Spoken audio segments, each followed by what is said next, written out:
마태복음 1장 18절에서 25절입니다. 18절 예수 그리스도의 나심은 이러하니라. 그의 어머니가 마리아가 요셉과 약혼하고 동거하기 전 성령으로 잉태된 것이 나타났더니 그의 남편 요셉은 의로운 사람이라. 그를 드러내지 아니하고 가만히 끊고자 하여 이 일을 생각할 때 주의 사자가 현몽하여 이르되 다윗의 자손 요셉아 내 아내 마리아를 데려오기를 무서워하지 말라. 그에게 잉태된 자를 성령으로 된 것이니라.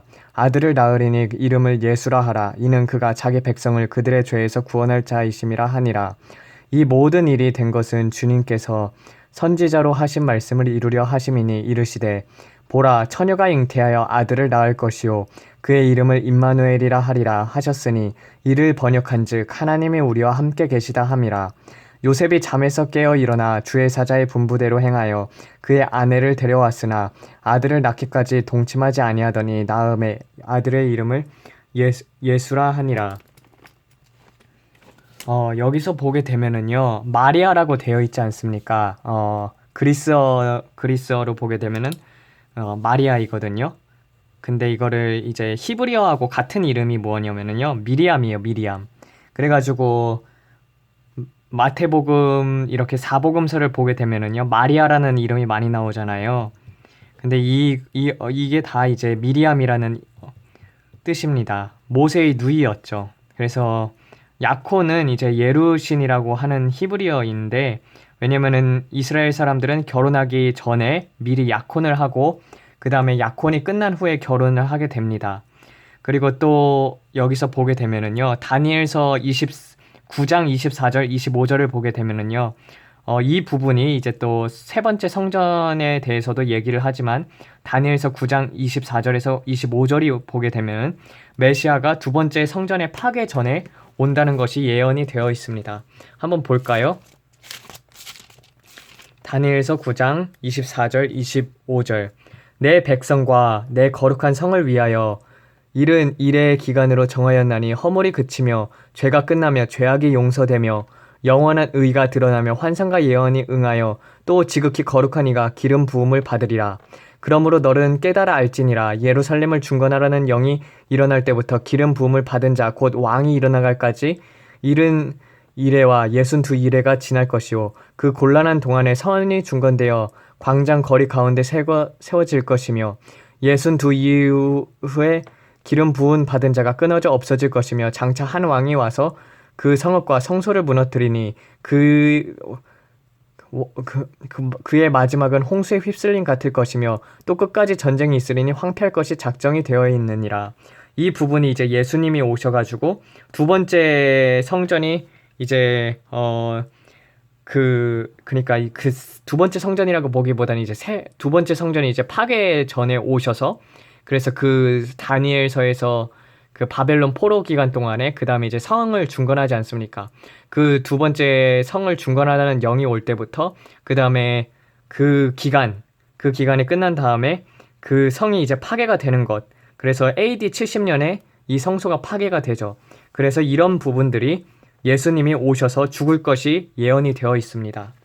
그래서 다니엘서 9장 24절 25절이 있고요. 그리고 예수님의 이름에 대해서 알아보게 되면은요. 예슈아라고 하거든요. 예슈아라는 것은 구원이라는 뜻이에요. 구원. 그래서 동사가 이제 구하다라는 뜻이거든요. 근데 같은 이름을 보게 되면은요. 구약에서 같은 이름은 여호수아라는 뜻입니다. 근데 여기서는 여호수아라는 이름이 두 개가 나와요. 두 개가 나오는데 구약에서 두 분이 나오는데 대표적으로 두 분이죠. 첫 번째가 이제 군대장 여호수아. 이분은 이제 가나안에 들어가게 되죠. 가나안에 들어가가지고 군대장으로서 열심히 적들을 물리치고 가나안을 회복시킵니다. 그래가지고 가나안에 들어간 사람은 갈렙하고 여호수아죠. 근데 이 갈렙이라는 이름 자체는요. 온 마음이라는 뜻이에요. 콜레브라고 하거든요. 근데 이거를 보게 되면은요. 여호수아는 구원이라는 뜻입니다. 그러니까 온 마음으로 예수님을 사랑할 때 구원이 이루어지는 것이죠. 그래서 하나님께서 내 마음과 목숨과 뜻과 힘을 다하여 주 너희 하나님을 사랑할지니라라고 하나님을 그렇게 사랑하라고 했던 거고, 그리고 두 번째로는 이제 대제사장 여호수아에 대해서 나오는데요. 근데 이 부분에 대해 있어서는 이제 스가랴 6장에 나오게 됩니다. 스가랴 6장 12절, 14절 한번 살펴보겠습니다. 스가랴 12장 스가랴 6장 12절에서 14절. 말하여 이르기를 만군의 여호와께서 이같이 말씀하시되 보라 싹이라 이름하는 사람이 자기 곳에서 돋아나서 여호와의 전을 건축하리라. 그가 여호와의 전을 건축하고 영광도 얻고 그 자리에 앉아서 다스릴 것이요 또 제사장이 자기 자리에 있으리니 이 둘 사이에 평화의 은원이 있으리라 하셨다 하고 이렇게 돼 있거든요.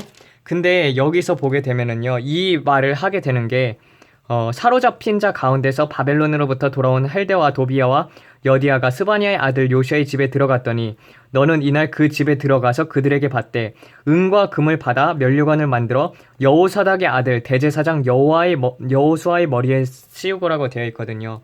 그래서 이 당시 왕의 이름은 다리오였거든요. 이 다리오 왕도 바벨론 포로 시대 때 그 첫 번째 왕이 느부갓네살이고 두 번째 왕이 아마 아닥사스, 세 번째 왕이 다리오였나? 두 번째 왕이 다리오 왕이었나? 그리고 아닥사스다 왕이 그 중간에 끼어 있거나 아니면 다리오 왕 후에 아닥사스다 왕이 이렇게 나눠가지고 그렇게 됩니다. 어쨌든 바벨론 포로 기간 동안에 대제사장이었어요. 근데 이 여호수아에게 면류관을 씌우라고 하죠. 근데 여호수아의 이름이 자체가 이제 예수 구원이라는 뜻이거든요. 그래서 이걸 보게 되면은요, 그 말을 여호수아에게 합니다. 근데 제가 오늘 이것을 거의 한 1시간 동안 묵상을 했어요. 왜냐면은 이게 히브리어로 보게 되면은 굉장히 애매해요. 굉장히 애매한 이유가 무엇이냐면은 이게 의미가 두 가지로 될 수가 있거든요. 그걸 보게 되면은요, 여기서 한국어로 보면은 좀 그냥 이렇게 딱 둘이 분리가 되어 있잖아요. 근데 히브리어로 보게 되면은요, 여호와께서 말씀하시되 그에게 말씀하시되 만군의 여호와께서 말씀하시되 보라 한 남자가 그의 이름이 싹이라 하는데 그가 밑으로부터 나와가지고 싹이 틀 것이고 그가 건축할 것이라 여호와의 전을 그가 반드시 건축하겠고 그리고 그가 영광을 들어 올릴 것이며 영광을 취할 것이며 그리고 그가 자리에 앉고 그가 다스릴 것이다. 그의 성전에서 그의 보좌에서 다스릴 것이며 그가 제사장이 되어 그 자리에 앉으며 평화를 의논할 것이라. 그래가지고 이게 두 가지가 될 수가 있어요. 왜냐면은 그 싹이라는 사람이 제사장도 될 수 있고요. 근데 이 싹이라는 이름의 사람과 그리고 제사장이 이제 분리가 될 수도 있습니다. 근데 이게 분리가 되는 건지 아니면은 이 두 사람이 같은 건지는 정말 그 부분에 대해서 계속 생각을 해봤었는데 그래도 역시 잘 모르겠더라고요. 그래서 이제 보게 되면은 그러면서 이제 둘이서 이제 평화를 의논할 것이라고 되어 있죠. 이 둘 사이에 평화의 의논이 있으리라. 그래서 이 둘이라는 것은 확실을 하거든요. 그래가지고 여기서 보게 되면은 한국어 성경에서는 그 싹이라 하는 사람과 그리고 제사장이라는 사람의 이름을 이렇게 둘로 해가지고 둘이라고 표현이 되어 있는데 이게 같을 수도 있어요. 그래서 애매모호한 거예요. 근데 아직까지도 잘 모르겠어요. 근데 이 부분에 대해서 보게 되면은 이제 예수님이 전을 건축하고 영광을 얻고 그 자리에 앉아서 다스릴 것이 되어 있죠. 또 예수님이 제사장도 될 수가 있거든요. 그래서 이 부분은 그냥 이렇게 하고 넘어간다면은 근데 이 부분이 또 같은 어근을 보게 되면은요. 이사야 45장이 있어요. 이사야 45장 8절이거든요. 이사야 45장 8절 보게 되면은 하늘이여 위로부터 공의를 부르며 구름이여 의를 부르짖을지어다. 땅이여 열려서 구원을 싹트게 하고 공의도 함께 움돋게 할지어다. 나 여호와가 이 일을 창조하였느니라. 근데 여기서 보게 되면 구원을 싹트게 한다고 하잖아요. 그러니까 구원을 싹튼다는 말이 결국 스가랴서 6장 12절하고 이어지는 거거든요. 구원을 싹트게 한다. 그러니까 싹이 누구라는 거예요. 예수님이라는 것이죠. 그래서 그가 다스릴 것이라는 것이 이렇게 적혀져 있습니다. 그래서 여호수아에 대해서 여러분들이 자세히 이렇게 연구를 해보면은요, 그분이 하나님이라는 것을 구약을 성서를 통해 가지고 알 수가 있는 거예요. 그래서 그 부분은 말했다시피 여호수아서 그리고 또 대제사장 여호수아에 나온 부분은 스가랴서입니다. 또한 여러분들 유대인들이 성경을 많이 읽는 것 같지만 사실상 몇몇 군데를 빼놓고 읽어요. 그리고 바벨론 시대 때에도 율법 제사장들이 있었고 율법사들이 있었고 율법 교사들이 있었고 제사장들이 있었거든요. 그래서 바벨론 탈무드가 있어요. 근데 바벨론 탈무드의 각주를 보게 되면은요, 스가랴 12장 10절에 대한 각주가 있거든요. 12장 10절을 보게 되면은요, 스가랴 12장 10절, 다시 또 스가랴네. 스가랴 12장 10절을 보게 되면은, 내가 다윗의 집과 예루살렘 주민에게 은총과 강구하는 심령을 부어주리니 그들이 찌른 바 그를 바라보고 그를 위하여 애통하기를 독자를 위하여 애통하듯 하며 그를 위하여 통곡하기를 장자를 위하여 통곡하듯 하리로다. 그러니까 그들이 그 찌른 바 그를 바라보고라고 되어 있거든요. 찌른 바, 그래서 찔러서 죽는다는 얘기가 나와 있어요. 근데 여기서 이제 각주를 단 랍비가 있는데 그 랍비의 이름은 모르겠고, 그 메시아는 요셉의 아들로 올 것이라고 그렇게 써져 있어요. 바벨로니아 탈무드 스가랴 12장 10절의 각주입니다. 그 각주를 읽어보면은 메시아는 요셉의 아들로서 와가지고 요셉의 아들로 죽음을 맞이할 것까지 써져 있어요.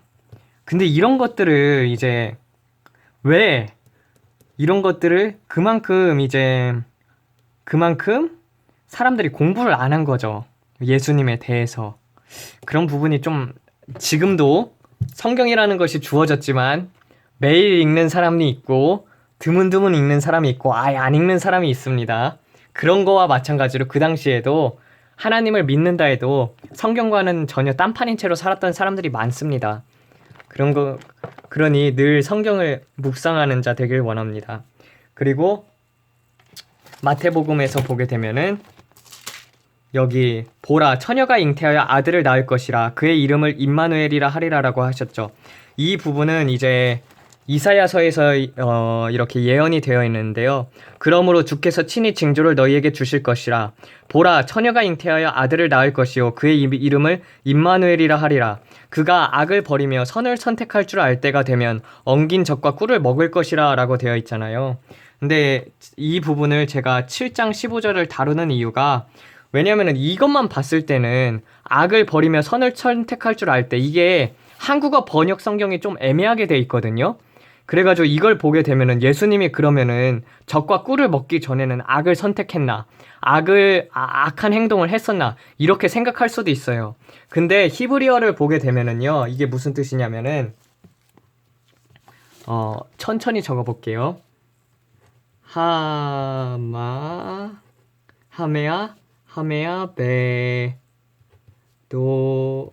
베데사스 이바시 요콜 라다 메수 바라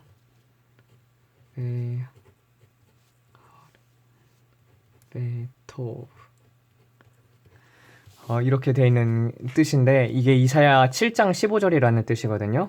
근데 이거를 히브리어로 보게 되면은 이게 무슨 뜻이냐면은요, 그가 이제 자라나서 그러니까 엉긴 젖과 꿀을 먹을 때, 그러니까 어머니 젖을 딸 때에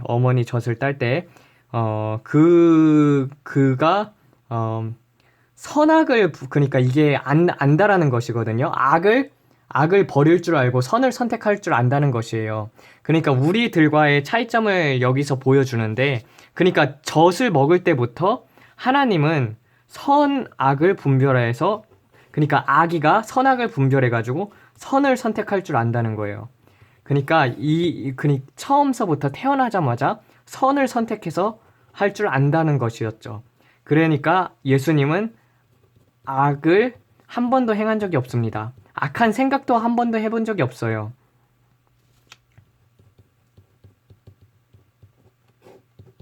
그것이 이제 히브리서로 보게 되면은 이사야서 7장 15절의 말씀입니다. 그러니까 그가 악의가 됐을 때 선악을 분별해서 선을 택하고 선악을 분별할 줄 알면서 그리고 악을 택하지 않는다는 것이죠. 근데 이제 우리나라 성경이 조금 애매모호하게 돼 있어서 그렇게 왜냐면은 대저 이 아이가 악을 버리며 선을 택할 줄 알기 전에 그러니까 이 아기가 나오기 전이거든요. 근데 악을 버린다고 되어 있어가지고 악을 그전에는 행했었나 이런 뜻이 될 수도 있거든요. 한국어 성경으로 보게 되면은요. 근데 히브리어로 보게 되면은요. 전혀 그 뜻이 아니에요. 그러니까 이 아이 이 아이 이거를 보게 되면은요. 이 아이가 태어나기 전에 두 왕의 땅이 황폐하게 되리라라는 그런 뜻인데 참 이 부분이 좀 애매하게 번역이 돼 있어가지고 자세히 알아봤습니다. 그리고 예수님께서는 처녀에게서 잉태가 됐죠. 그 이유는 무엇이냐면은요. 우리 같은 경우는 아담과 이브로 말미암아서 죄가 진행이 되었잖아요. 근데 남자는 씨앗이잖아요. 그래서 아담의 씨는 죄악의 씨가 되어가지고 그래가지고 선악과로 말미암아서 육신의 정욕, 안목의 정욕, 이생의 자랑 이 세 가지 죄가 틈탔습니다. 그래서 이 세 가지 죄로 인해서 아담 이후의 모든 자손들은 다 죄인이죠. 그것이 이제 로마서에 나와 있죠. 로마서에서 보게 되면은 의인은 하나도 없나니 한 명도 없다고 되어 있던 것처럼 이제 로마서하고 시편에서도 보게 되면은 그렇게도 되어 있고 또 하나는 이제 한 사람으로 말미암아서 범죄함이 넘쳐났던 것처럼 이제 의도 한 사람으로 말미암아 넘쳐난다고 되어 있었는데 그래서 모든 사람이 죄인이 되었습니다. 그래서 우리 인간은 태어날 때부터 이기적으로 태어날 수밖에 없어요. 그리고 선이 무엇인지 모릅니다. 왜냐면은 악으로부터 태어났기 때문이에요. 그거는 선악과의 영향이 크죠. 그래가지고 예수님은 그래서 그 피가 필요했던 것입니다. 순결한 피. 피가 필요한 이유는 피라는 뜻이 담이라는 히브리어인데 담이라는 것 자체가 담다라는 뜻입니다. 그래서 죄인이 된 아담이잖아요. 아담은 신성을 담다라는 뜻인데 여기서 신성이 타락을 해버렸죠. 그래가지고 우리는 태어날 때부터 죄를 담는 거예요. 그래서 죄의 피가 계속 이어지게 되는 것이죠. 왜냐면 피가 담게 하니까요. 그게 히브리어로 피는 담다라는 뜻입니다. 그래서 예수님이 십자가에서 대속할 수밖에 없었던 이유도 예수님이 깨끗해야 했었던 이유도 왜냐면은 예수님이 정결해야 하지만 우리가 그 피로 말미암아서 닮을 수 있기 때문입니다. 그래서 피 흘림이 없으면 즉 죄사함이 없는 거와도 같은 거예요. 그래서 예수님께서 이렇게 처녀의 몸에서 태어나셨죠. 왜냐하면 죄가 없어야 하니까. 그러니까 어떻게 보면은 또 요셉과 마리아의 입장에서 보게 되면은요. 정말 황당하기가 짝이 없죠. 마리아의 입장을 생각을 해보세요. 갑자기 그냥 지나가고 있는데 아니 남자를 알지도 못하는데 한 번도 남자하고 잔 적도 없는데 잉태가 된 거예요. 임신이 된 거예요. 그러니까 얼마나 깜짝 놀라겠어요. 그리고 또 그와 반대로 이제 남편의 입장을 한번 생각을 해보세요. 동거하기 전에 이제 약혼을 했는데 아니 저 사람이 어떻게 나와 이제 약혼도 했으면서 딴 남자랑 잘 수도 있지 이렇게 생각할 수도 있을 거 아니에요. 그래서 성경은 무엇이라고 되어 있냐면요. 그거를요 잘 나와 있어요. 그래서 그의 남편은 요셉은 의로운 사람이라 그를 드러내지 아니하고 가만히 끊고자 하여 그러니까 그래도 마리아를 생각해가지고 가만히 끊고자 했던 거예요. 이 일을 생각할 때 그러니까 얼마나 황당하겠어요. 그리고 얼마나 그게 생각이 나겠어요. 자기와 약혼한 사람이 아니 어떻게 임신을 하다니 그런 생각이 들잖아요. 그리고 원래 그렇게 이제 성령이 우리에게 임하게 되면은요 좀 고난이 그때부터 시작이 됩니다. 그래서 다윗의 자손인 요셉이 그렇게 생각할 때 그러다가 이제 그런 것들을 생각하면서 잠을 잔 거죠. 잠을 못 잔 거예요, 솔직히. 왜냐면은 그게 황당하니까 여러분들 생각을 해보세요. 그 입장이 돼보면은요, 황당해서 잠이 안 올 것입니다. 그러다가 그걸 잘 생각하다가 이제 잠이 들었을 때 천사가 나타난 거죠. 그래가지고 천사가 현몽을 해준 거예요. 내 아내 마리아 데려오기를 무서워하지 말라. 그에게 잉태된 자는 성령으로 된 것이니라. 왜 무서워하지 말라고 돼 있었냐면은요, 또 이게 간통이라는 것이 어떻게 보면은 돌을 던져서 맞아 죽을 그런 위기도 있는 거잖아요. 그렇기 때문에 그런 것들까지도 이제 마음속으로 생각을 했을 거예요. 마리아에 대해서도. 근데 그러니까 데려오기를 무서워하지 말라고 했죠. 성령으로 된 것이라고 해가지고, 그래가지고 요셉이 그를 데려오게 됩니다. 그 마리아를 데려오게 됩니다. 그래서 그의 이름은 임마누엘이라 하라고 하셨어요. 그의 이름을 예수라 하라. 그가 자기 백성을 그들의 죄에서 구원할 자이심이라. 그래서 예수님이라는 이름은 그들의 죄에서 구원할 자이심. 그래서 죄인의 구주가 되시죠. 모든 만물의 구주이시자. 그리고 우리 같은 나약한 자, 죄인들을 위해서 오셨습니다. 그리고 우리가 예수님의 이름으로 기도를 하는 이유는요, 그 이름을 번역한 즉 하나님이 우리와 함께 계시다라는 뜻이에요. 그러니까 우리가 기도할 때 예수님으로 이름으로 기도한다는 것은 임마누엘의 하나님, 우리와 함께 하신다는 것입니다. 그래서 기도를 할 때 여러분들이 혼자 기도하는 것 같잖아요. 근데 예수님이 여러분 곁에서 함께 하시고 계시다는 거, 그리고 그래서 예수님의 이름으로 기도한다는 것을 늘 묵상을 하면은요, 그것이 참 감동이 되고 은혜가 됩니다. 그리고 이렇게 보면은요, 성령으로 잉태가 되잖아요. 그런 것처럼 교회도 하나님의 사람들 잉태를 해야 해요. 교회는 성령이 잉태가 되는 곳이에요. 여기서 보게 되면은요, 구약에서 보게 되면은 씨의 싸움이죠. 씨의 싸움. 그래가지고 아이를 못 낳아가지고 상당히 괴로운 싸움들이 많습니다. 왜냐면은 라헬도 마찬가지고, 그리고 이제 한나 같은 분들, 그리고 그 씨를 얻기 위해서 상당히 다투게 되죠. 그리고 그 씨를 위해서 살아가게 됩니다. 마찬가지로 성령이 씨입니다. 성령. 말씀이 씨앗이라고 하고, 그리고 성령도 씨앗이죠. 말씀이 들어올 때 성령이 들어오는 것처럼. 그래서 우리 마음에도 이런 성령이 잉태가 돼야 해요. 그래야지 우리가 거듭나게 됩니다. 그래서 땅 따먹기죠. 구약은 땅 따먹기. 그리고 교회가 그렇게 이제 성령을 잉태해야 한다는 거. 오늘은 여기까지 배워보도록 하겠습니다. 하나님 아버지, 오늘은 이렇게 마태복음 18절부터 1장 18절부터 25절까지 배워봤습니다. 아버지, 이제 곧 성탄이 다가오기도 하고 한 해가 마무리되는 이 시점에서 정말 예수님이라는 이름이 얼마나 아름답고 또 감사한지요. 우리가 날마다 죄를 지으면서 살아가고, 그리고 또 그 죄를 이겨나갈 힘이 없습니다. 그러나 예수님으로 말미암아 그 죄가 깨끗하게 되고, 그리고 이겨나갈 수 있는 힘을 얻어서 날마다 우리 자아가 죽고, 그리고 늘 주님 앞에서 감사하며 찬송 드릴 수 있게 해주심에 감사를 드립니다. 아버지, 기도로 말미암아 그리고 말씀으로 말미암아 더욱더 장성한 자가 될 수 있도록 도와주시옵고, 말씀이 우리 마음속에서 내재하여서 그것으로 말미암아 살아갈 수 있도록 도와주시옵소서. 이 모든 말씀 우리 구주 되신 예수 그리스도 임마누엘의 하나님의 이름으로 기도드렸습니다. 아멘.